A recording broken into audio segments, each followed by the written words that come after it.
Bienvenue à Terre Vivante. Le centre se trouve à 750 mètres d'altitude. Ici, les températures printanières ont du mal à grimper rapidement, ce qui explique qu'on a du mal à faire pousser des légumes frileux comme les aubergines ou les melons.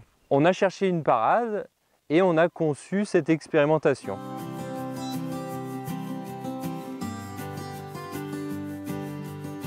Pour satisfaire les besoins en chaleur de ces légumes frileux, nous avons élaboré un dispositif inspiré de la couche chaude que nous avons réalisé le 6 mai, sachant que la dernière gelée que l'on a connue a eu lieu le 28 mai.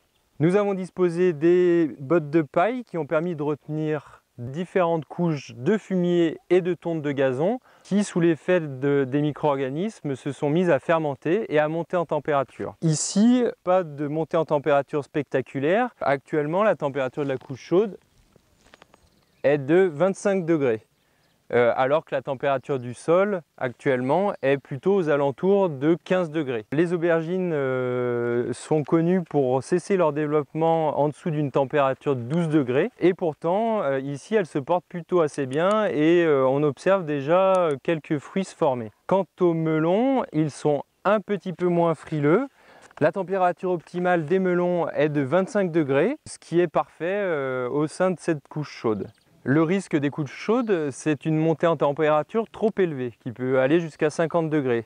Afin d'isoler les cultures du fumier, pour qu'elles ne soient pas directement en contact, nous avons planté les aubergines et les melons dans des pots dont le fond a été retiré. Nous avons rempli les pots de terreau, ajouté les plants et le système racinaire va d'abord se développer dans les pots, puis ensuite plonger dans la couche une fois que celle-ci se sera un peu plus dégradée.